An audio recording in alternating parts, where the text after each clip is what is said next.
Hi అండి, welcome to my channel Shravani spicy kitchen. నేను మీ శ్రావణి. ఎలా ఉన్నారండి అందరూ? నేనైతే చాలా చాలా బాగున్నాను. మీరు కూడా బాగుండాలని కోరుకుంటున్నాను. ఇవాళ అయితే అమ్మమ్మలు నానమ్మల కాలం నాటి ఒట్టిమిరపకాయ పప్పు అండి. చాలా టేస్టీగా ఉంటుంది. అందులోనూ ఎప్పుడైనా తొందరగా చేసుకోవాలి అంటే ఇది తప్పకుండా చేయొచ్చు. చాలా కమ్మగా కూడా ఉంటుంది. దీనికి కాంబినేషన్ అయితే రైస్లోకైనా బాగుంటుంది, కాకపోతే రాగి సంగటిలోకి అయితే చాలా అంటే చాలా బాగుంటుంది. చెప్తుంటేనే నోట్లో నీళ్ళు వచ్చేస్తున్నాయండి, అంత టేస్టీగా ఉంటుంది. ఇలాగా రాగి సంగటి మీద వేడివేడిగా పప్పు వేసుకొని, పప్పు కాదండి ఇది పులగూర అంటారు, చాలా ఎమ్మిగా ఉంటుంది. వేడివేడిగా తింటే ఇంకా బాగుంటుంది. తప్పకుండా అయితే ఇది ట్రై చేసి చూడండి ఒకసారి. టేస్ట్ అయితే మీరే చెప్తారు ఆ తర్వాత అయితే, అంత బాగుంటుంది. లేట్ చేయకుండా ప్రాసెస్లోకి అయితే వెళ్ళిపోదాం. ముందుగా అయితే పాన్ పెట్టుకొని హీట్ ఎక్కిన తర్వాత ఆయిల్ వేసుకోవాలి. ఈ పప్పుకైతే కొద్దిగా ఆయిల్ అనేది ఎక్కువగా ఉంటే బాగుంటుంది.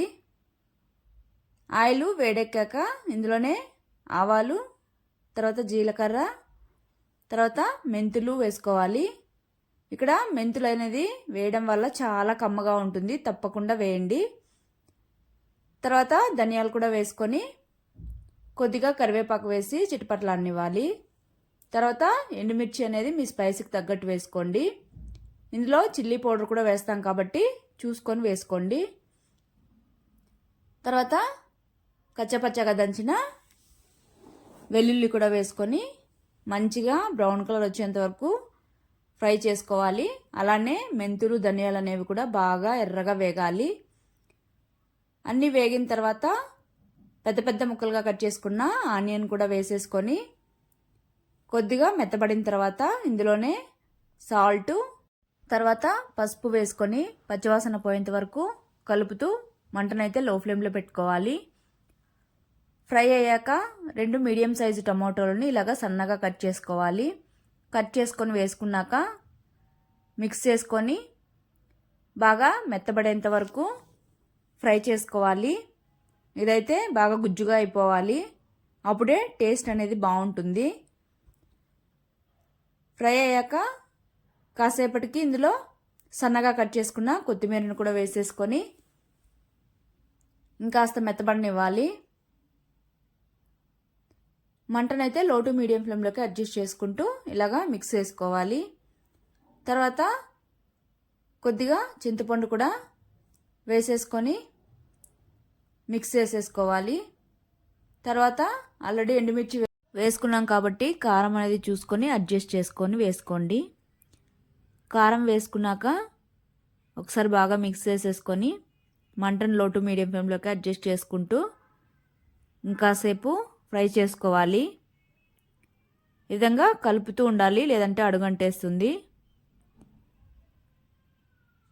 ఈ విధంగా ఫ్రై చేసుకున్న తర్వాత ఇందులోకి ఒక హాఫ్ గ్లాసు వాటర్ వేసుకోవాలి. ఆల్రెడీ మొత్తం బాగా ఆయిల్లో ఫ్రై అయిపోయింది కాబట్టి వాటర్ అనేవి ఎక్కువ పడదు. ఒక హాఫ్ గ్లాస్ వేసేసుకొని మొత్తం ఒకసారి బాగా మిక్స్ చేసేసుకున్నాక మూత పెట్టుకొని ఒక 5 మినిట్స్ కుక్ చేసుకుంటే సరిపోతుంది. తర్వాత కుక్ అయిన తర్వాత ఇలాగ పప్పు గిత్తో వినిపేసుకోవాలి. అంతే అండి, సింపుల్గా అయిపోతుంది. అలానే చాలా అంటే చాలా కమ్మగా ఉంటుంది టేస్ట్ అయితే.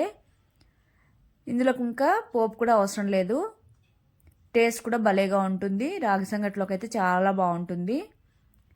రాగి సంగటి కూడా నెక్స్ట్ వీడియోలో అప్లోడ్ చేస్తాను నేను మన ఛానల్లో అయితే.